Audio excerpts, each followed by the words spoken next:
পশ্চিমবঙ্গ বিধানসভায় প্রথম দফা নির্বাচন হয়েছে, দ্বিতীয় দফা নির্বাচন, বাকি 142টা আসন।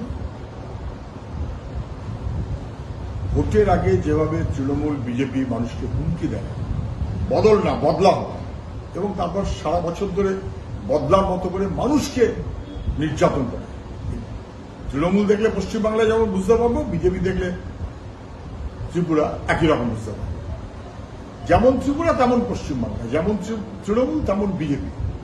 এটা ঠিক না, এটা ভালো অভ্যাস নয়।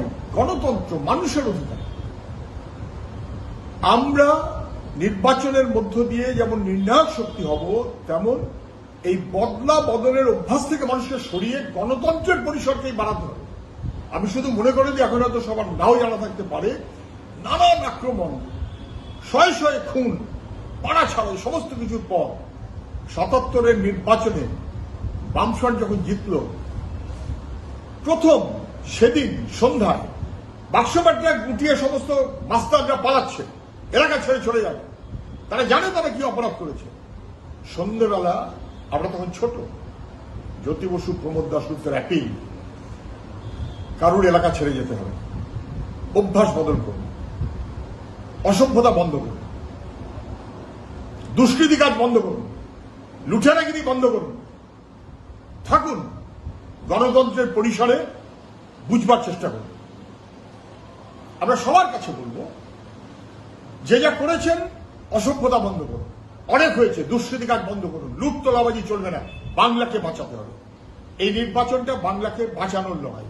এই নির্বাচনের মধ্য দিয়ে বামেরা নির্ণায়ক শক্তি হবে। শিক্ষা, কাজ, স্বাস্থ্য, পরিবেশ রক্ষা করে বাংলাকে গড়ে তোলার লড়াই, সেই লড়াইয়ের অংশ হিসেবেই আমাদের মানুষ বামপন্থীদের পাশে থাকবেন, কোনো সন্দেহ নেই। বহু মানুষ নানান কারণে বিভ্রান্ত হয়েছেন, তারা ফিরছেন। বহু মানুষ দুশ্চিন্তায় ছিলেন, কি করব, তারা ফিরছেন।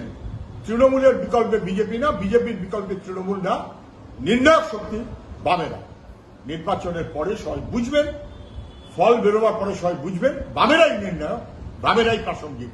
লাল ঝান্ডা মানুষকে এগিয়ে নিয়ে যাবার ব্যবস্থা করবে।